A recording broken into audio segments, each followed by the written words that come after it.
The UK has an extraordinary concentration of the world's top business schools. You look at the rankings and they dominate at the top half of those league tables. And at Centre Court, we wanted to be able to bring in the voices and experience of MBA students from two of the top programs at Imperial College Business School and the Saïd Business School at the University of Oxford. So I'm delighted to welcome Alia Friedman. Alia is at Imperial studying this year. She had studied human-computer interaction at Carnegie Mellon and then enjoyed a very successful early career with Morgan Stanley. And she's joined by Katerina Alvarez. Katerina had studied at Mount Holyoke in statistics and sociology. There's Akai to go. Clearly, there's some great health advice that I could get, but also enjoyed her early career with Deloitte. Thank you, both of you, for being with us. And perhaps, Alia, I shared a brief introduction, but tell us about your own personal journey that then led to studying the MBA at Imperial.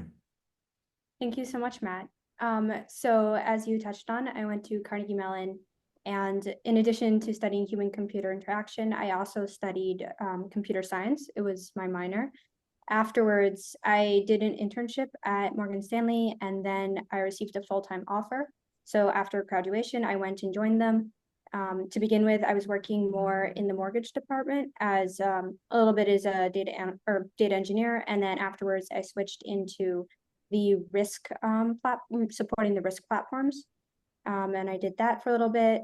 And then at a certain point, I just kind of felt that I really had the technical skills down, but I really enjoyed interacting with the clients, and I was very interested in the finance side.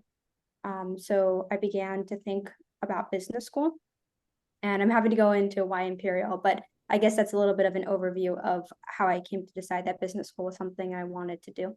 Right, it's a great place to start. And both of you, allude to this tremendous diversity in the classroom, insights, perspectives across different industries and your own backgrounds and studies. Because of Katerina, I don't know how many others had studied stats and sociology, but there's a voice for everyone at Saïd. Yes, yeah, we have, I think it was almost like 60 nationalities this year alone within our business school, and we have our cohort is about 350 people, so it's a good size, and you get people from all over the world, which is incredible. What did with your own background and experience, I'd mentioned that breadth and eclectic professional experience. What was your personal road to then come back to business school? Yeah, so I joined Deloitte at the wake of the pandemic, which is why you kind of alluded to the startup that I worked at before I joined Deloitte, but really that was just because Deloitte Consulting had pushed our start date because of the pandemic. And so I worked with a acai startup, which is essentially the Brazilian fruit. And we worked with a family that was importing and exporting these exotic fruits from Brazil to the United States, and joined them for 6 months. And then with the notion that then I would start my full-time job at Deloitte, where I spent almost 4 years. So I was a consultant in Deloitte's strategy consulting practice. I partnered specifically with the sustainability strategy and transformation practice. So working with private, social sector clients across philanthropy, education, healthcare, consumer products, et cetera. And really had this emphasis on corporate social impact, where I then started thinking, okay, where can I felt like I had like almost an inflection point in my career with these core skills in consulting mastered, but then there was like a knowledge and management skills gap a little bit. And so I decided, let me consider my MBA. Fun fact, my dad is kind of a piece of the inspiration. He, after at like 60 years old, completed his executive MBA program. And when I went to his graduation, I thought, okay, one day I'll do an MBA as well. So here I am. And yeah, I think we'll get into a little bit why Oxford later, right? I don't want to jump in there. I'm sure your parents will be sitting very, very proudly at your own graduation when that time comes. Now, both of you, whether it's Morgan Stanley, Deloitte, you're enjoying very successful early stage careers. They're both big feeder firms to the top business schools, but nobody has to go to business school and get an MBA. Alia, was it something that you thought about very carefully, very intentional to then go back to school? I think even by the time I had graduated from undergrad, I always had this sense that business school was something that I wanted to do. I'll admit, I played around or dallied around a little bit with the thought of law school. But I just always knew that I wanted to pair like a very technical degree with, I guess, perhaps more of an application-based degree. And I always thought that an MBA was something that I wanted to do. I understand why people do study business on an undergrad level, but I just felt it was right for me to have more of like, I guess, again, a technical degree and then a non-technical graduate degree. Right. And we'll talk about perhaps the intensity of the learning experience, but why Imperial? And was the choice of a one-year program something that was important to you? Yeah, so for me, kind of similar to what Katerina or Katrina? Yeah, Katerina. Katerina mentioned. So I had gone to undergraduate during COVID, and one of the very big factors is I only got, I guess, maybe 2 years, 2.5. And I had always wanted to study abroad and experience more, I guess, of the world. And the US has amazing, what's it called? The US has amazing business schools. But for me, I felt that I wanted to go to a different country. So that was always very clear to me. I'd also been in New York for the last 3 years. And again, I think the US has many great cities, but I knew I was going to be spending a significant period of time. Um, and I wanted to, I guess, again, really like be able to maximize the experiences that I was getting. So that was a little bit why I was, to begin with, always looking outside of the US. For the UK, it was this perfect like sweet spot between like close enough to the US that I could go back, a lot of cultural similarities. Obviously, language is a big factor. So that also narrowed it down. And then one of the things I've always enjoyed throughout my career and I've just felt the most comfortable in is in, I guess, technical environments. I really enjoyed Carnegie Mellon. I thought it was like the perfect fit for me. I just enjoy being around engineers because I think there tends to be this focus on problem solving and innovation. Again, as you said, UK has a lot of top business schools, but I think you really can't beat Imperial when it comes to having that combination of like technical strengths, focus on innovation, focus on entrepreneurship. So it also became very clear to me that Imperial was the right choice. Right. We talk a lot about STEM programs, but I guess Imperial has this STEM B and the convergence of business and Yeah. technology and everything else. Was that something, Katerina, that you were mindful of a business school that's then part of the University of Oxford and the interaction that that would bring? Are you talking about like the wider Oxford ecosystem? Yeah. Did that play a part? Definitely. Yeah, the MBA, you have like this cohort of 350 people, but then you also have thousands of other students that are doing their PhDs in.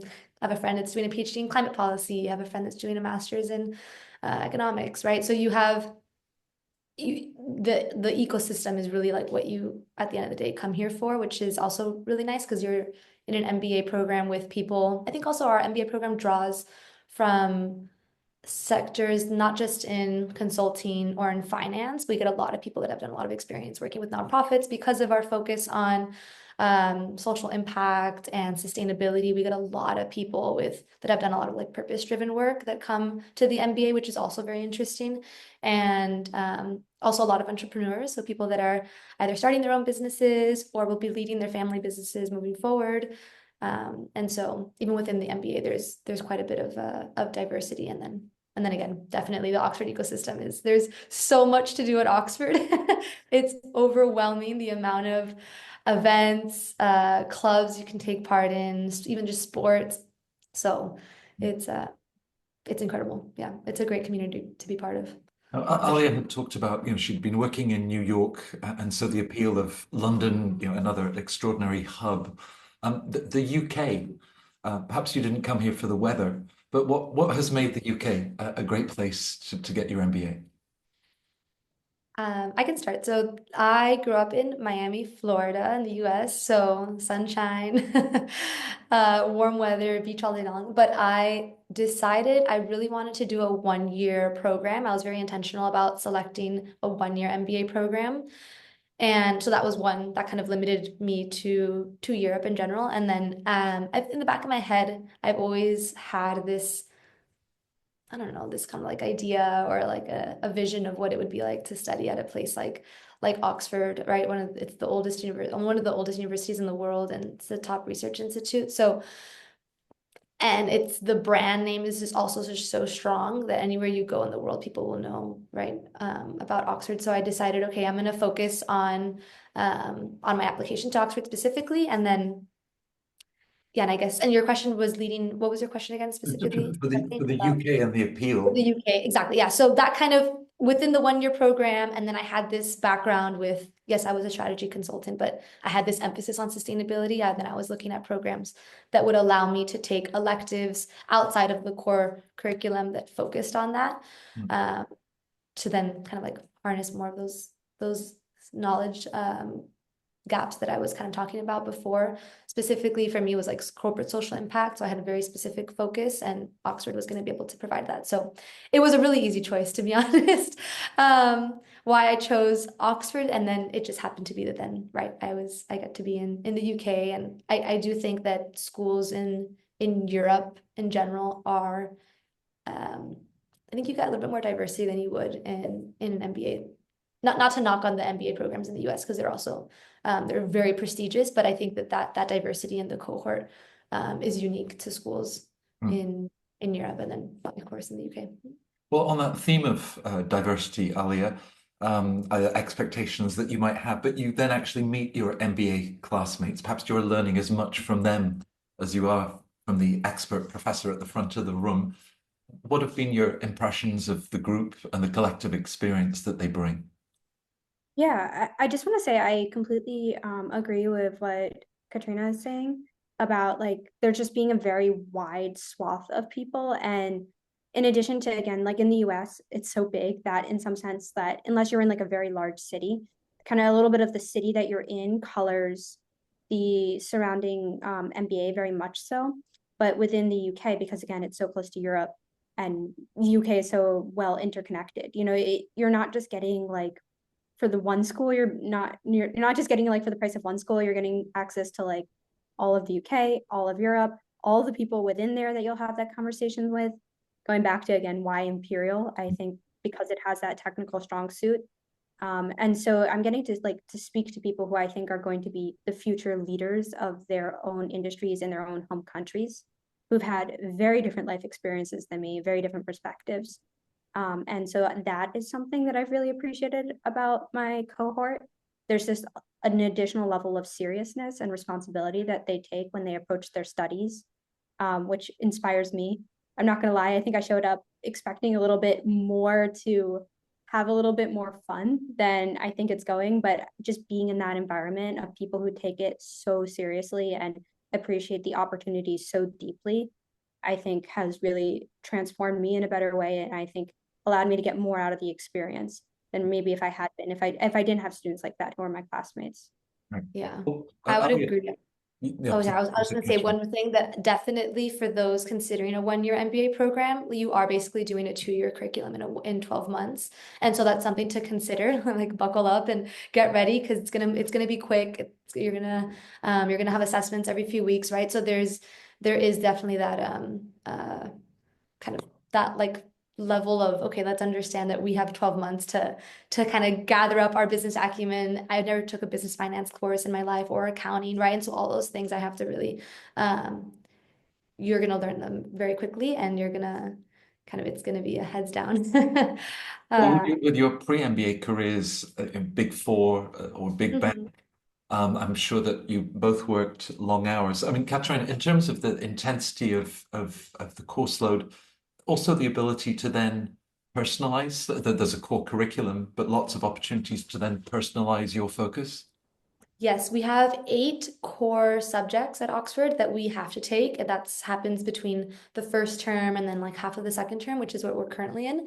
And then from there, you get to just totally customize your MBA, which is really sweet. So there's like 40 different electives you can choose from between now and the time you graduate, where you can choose from. And that really gives people the opportunity to customize their MBA in a lot of ways. So you get these 8 core subjects, which is kind of like the business finance, the marketing, the strategy, the accounting that I was talking about. And then from there you get to customize your MBA. So if you're interested in kind of like, I'm on this theme of impact, so you could do like impact investing. There's all these kinds of different opportunities. There's even electives where you can travel abroad. So we have a business in Africa elective, and people get to travel to Cape Town for a week and study at the University of Cape Town. So definitely, that was a big selling point too, was the fact that you could customize within those 12 months, focus in. A lot of people are coming in with already understanding what industry they want to be in. And so the MBA allows them to then customize their experience to tailor to the next step, which is the next job. And the way, Alia, that the learning is delivered, maybe in accounting, you're in a big lecture hall, but lots of smaller groups and different interactions. Do they mix up the way that you're all learning? I will say, so an MBA is fundamentally, I think, an American degree, or it does grow out of it. And so when you're doing an MBA, you're doing it transplanted within the UK ecosystem. It's not an American curriculum style that's taught like in the UK. I think it is more traditional. The way that my understanding is, it's a little bit more lecture focused. We don't exactly have something like recitations like you will have in the US. But one of the things that they do is we have an MBA lounge. And a lot of our assignment is done in group format. I've maybe only had like 3 individual assignments.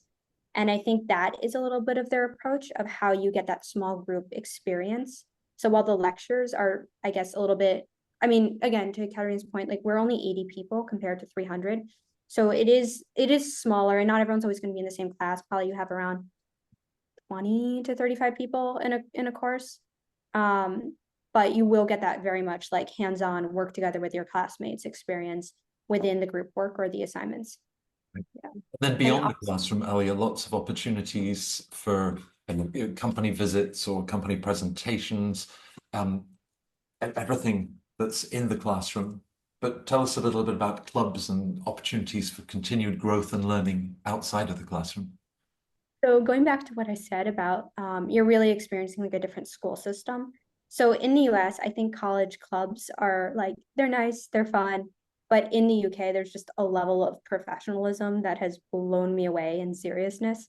So for example, I write for the student newspaper, Felix, and the student who like is the editor, I guess, for it, it's a paid position that comes out of all student dues.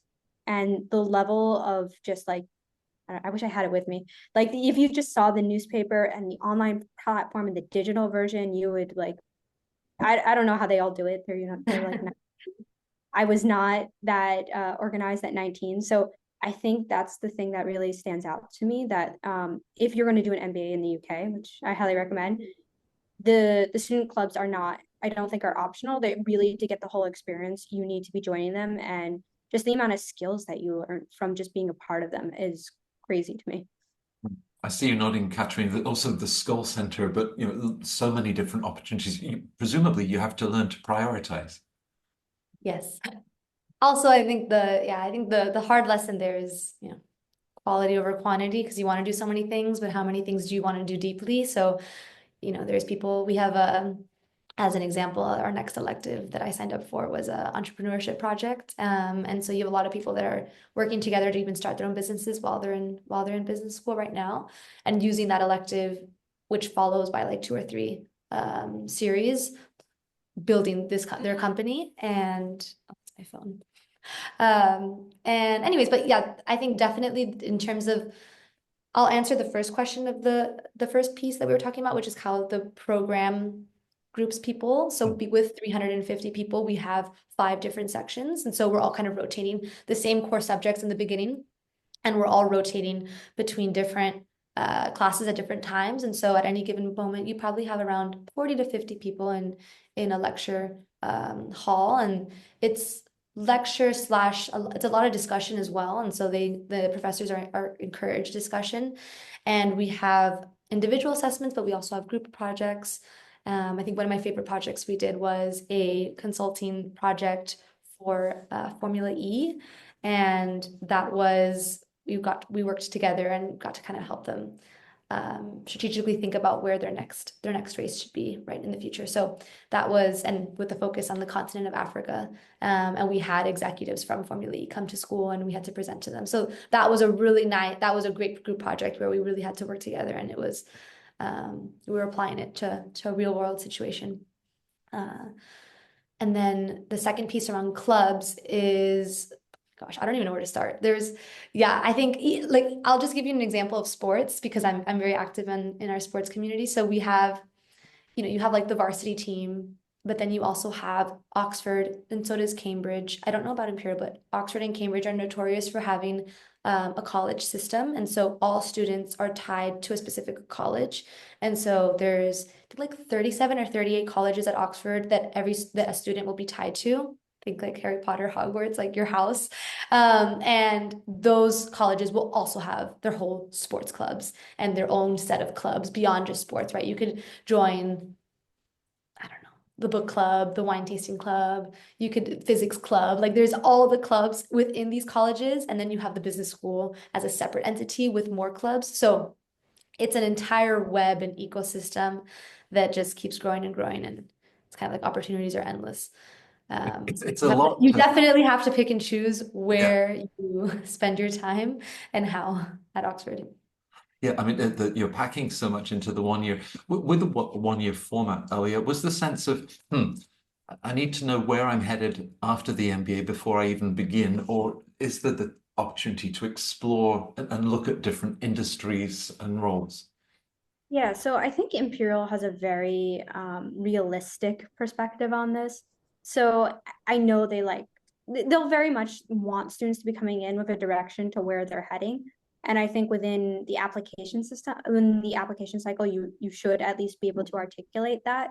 And then you get there, and then the first thing they say, like, 2 weeks in, is like, yeah, we know you have no clue. Or like a lot of you think you have a clue, but you're going to get exposed to something that's going to change your mind. So I think they definitely are selecting for people who have like a plan and know where they want to head. But then I think it's actually kind of nice. Like throughout the year, they'll challenge you to be like, well, have you explored this? Have you tried that? So they do really build that into the curriculum. And there is this expectation that you are going to explore around and you are going to learn a lot. And who you come in at the beginning is not necessarily who you're going to be at the end. And I think they really embrace that. Yeah, that's That's the beauty of business directly school. with presumably Career Management Center is a relationship. Does that even begin before you start the program, Alia?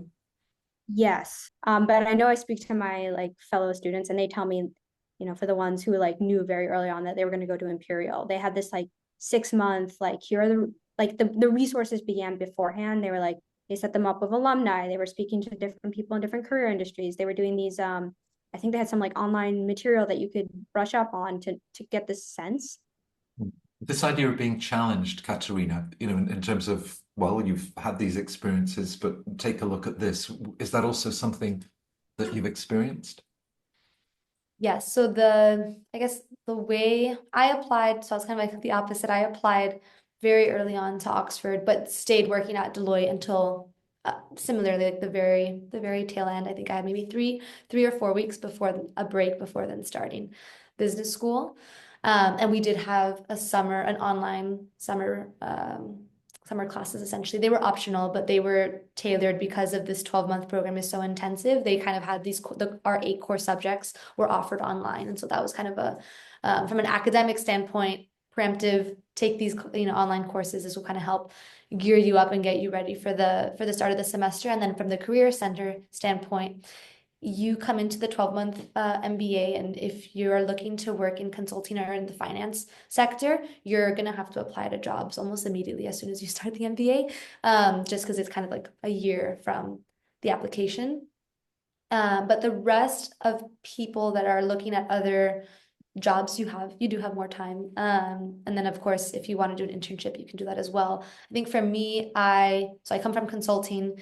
I have the offer to return to Deloitte. And so that kind of like stays standing there, which is great because it gives me the flexibility to explore other opportunities, but knowing that, okay, if I can go back to Deloitte and that's an option. I think for me, I'm looking at it also like personal things. My husband, we just got married, he got a really great job at Google. So that's something now I have to consider, and it's in Ireland. And so we're kind of like, things happen really even outside of your own. You may go to a talk series in business school and get really inspired by product management. And that's something that's new to you. And then there could also be like personal situations like that, where my husband now got a job at a tech company based in a city, and now I have to look for a job there. Could potentially work for Deloitte there, but I kind of have to explore that. So I think beyond the clubs piece, there are so many events that are going to happen that are even just like talk and discussion based events that you can take part in, that you'll get to learn something new.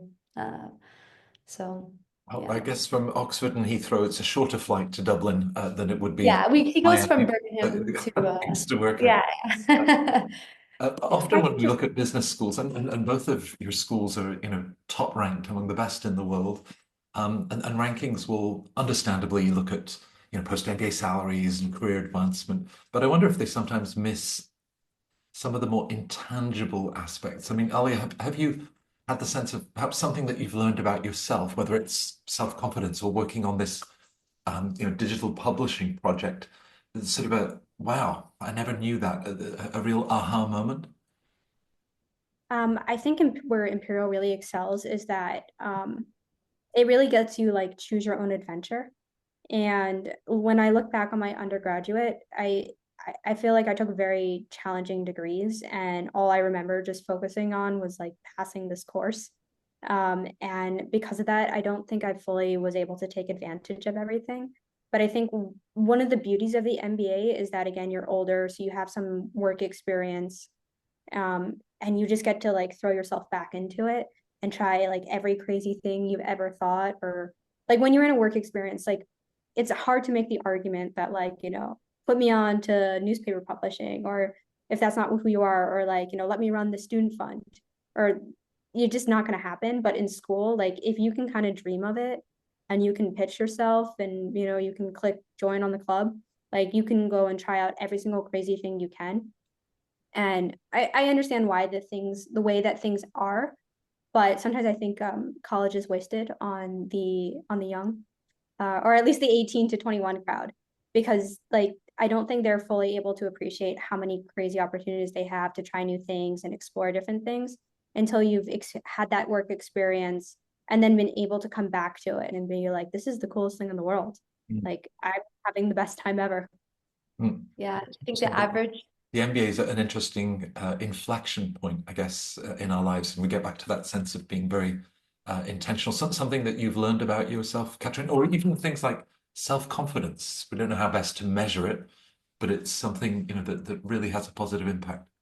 Yeah, I was actually listening to a podcast the other day, and it made me kind of reflect on my experience now, back at school. I think when first thing I'll say actually is that when you do an MBA, I definitely recommend that you have work experience prior to joining the MBA. You'll just take so much more out of the MBA. I think average at Oxford, work experience is about 6 years. So I'm 4, I'm a little bit on the younger side, right? In quote, but even just those 4 years, you contribute a lot more, I think, to discussions and understanding like the business world in a sense. But to answer your question specifically, I was listening to this podcast around friendships and how there's something that happens in your mid to late 20s that like no one prepares you for. And it's this, you're used to going to, your whole life, you go to school, potentially with the same group of people, you go to the same events, you have the same exams, you go to the same birthday parties, and you're just expected to see these people all the time. And then you graduate, even in university, like an undergrad, again, it's followed through like all these like 20 plus years, you're in the same kind of situation. And then you start work, and all of a sudden you're kind of like you're taken out of this bubble almost, where you have proximity to all of the same people, and all of a sudden that changes. And the podcast was talking about how we are not prepared for that change when you start at a full-time job, right? Because all of a sudden it's not as readily accessible to join a club like it would be in a college, right? So when you're working full-time, even in a new city more so, you really have to make an intentional effort to maintain old friendships, build new friendships, really put yourself out there, right? Because don't just expect people to just be there. So I think that that's something that it's been nice coming back to a university where I have this comfort almost of a community. I'm like, we're in a bubble essentially. But then from there, taking the takeaways from that is recognizing that that's not always going to be there, right? And so being really intentional about making really powerful connections and friendships within this space, just because it's going to be, we graduate in September already, so, and we're in February, so time is flying. But yeah, that's something that I kind of was reflecting on, that when I was working full time at Deloitte, especially with this hybrid model because of the pandemic where I was remote for the first few years, yeah, it was hard to build a community as a full-time employee. So that's just something that I think I took for granted. And now I'm happy that I'm back in an ecosystem like that. So Yeah, no, it's fascinating because, of course, so many alums talk about lifelong friendships that they've developed at business school, and perhaps it's happening at this very interesting moment yeah, exactly. And it's tied to that piece that proximity is really important, and then also like the way that we're living is the same, right? So we're going to classes, we have these events, like all that kind of contributes to sort of like building really strong friendships that potentially you wouldn't get when you're working full time. People have crazy lives, and you kind of have to give people grace because there's life happens. So yeah. So we'll have viewers for this from all over the world, and a mirror perhaps of the diversity that you were both describing for your respective business schools. Alia, if you were to share your advice in the MBA, Imperial in particular, what would you want to share? So I feel like doing an MBA is a deeply personal decision, and it has to be like we haven't as much touched on the finances of it, but I think in some sense it has to make sense for you, and that's why I refrain from ever giving like general advice on this subject, because again, everyone has such different circumstances. But I will say, if the numbers and cents make sense and it's not too far-fetched, doing an MBA is like one of the best things that you'll ever do for yourself, not just for career progression. Like, yes, that's helpful, but I just think, going back to what you said, Katerina, about just the opportunity to experience so many new things in so many different ways, and like the knowledge you learn, the clubs, the classes, in our case being in the UK and having that experience, I cannot like recommend it highly enough. But it's but I do think it has to be the right decision for you, given where you are in your life and this situation. So if you can do it, I say do it. I I wish that, I mean, I'm happy I did it, but I kind of alluded to this, that like I wasn't sure when the right time in my life was to do it, to wait a little bit earlier or to wait longer or go earlier. I'm happy it worked out the way it did. And so if anyone else is like unsure when, I say like do it. So that's my opinion. Yeah, and perhaps Katerina, a thought of, is there a right time, or again, as Alia said, it's a very personal decision. I do think it's a deeply personal decision. It not only choosing to do an MBA, but also then choosing which MBA, right? If you could see even between Oxford and Imperial, like there are differences of like where people, what people did before joining the MBA. There typically there's certain business schools that will draw from certain backgrounds. And so just being really intentional about doing your research, like check the courses, look at the syllabus, like is an MBA something that is gonna help you with your career trajectory, right? I have friends that maybe own their own businesses, and right now it's not the right time for them to do an MBA, but in the future they definitely understand like the value of having an MBA, right? So it's just so many different situations. I came from consulting where a lot of people get MBAs, and so that was also part of the inspiration. There was Deloitte was offering to help sponsor the MBA if I returned, which was a great opportunity to say, okay, there's kind of no harm, no foul here. I can go for a year, and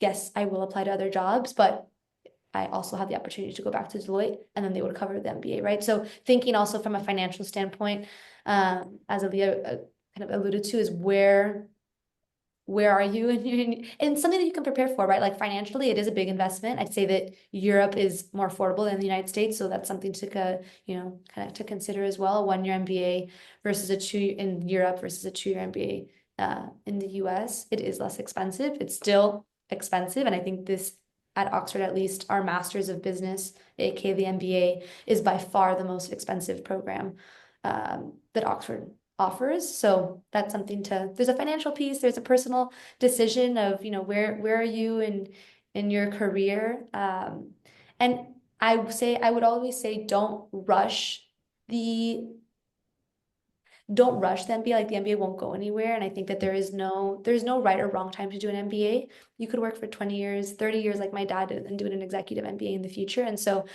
don't rush it. I'd say make sure that you are prepared financially, emotionally to take on this experience. And because it's definitely an investment on yourself. And you want to make sure that you are fully ready to be 100% present and in the moment, especially in the 1 year program. So yeah, do research, and I hope to see some people at Oxford and Imperial.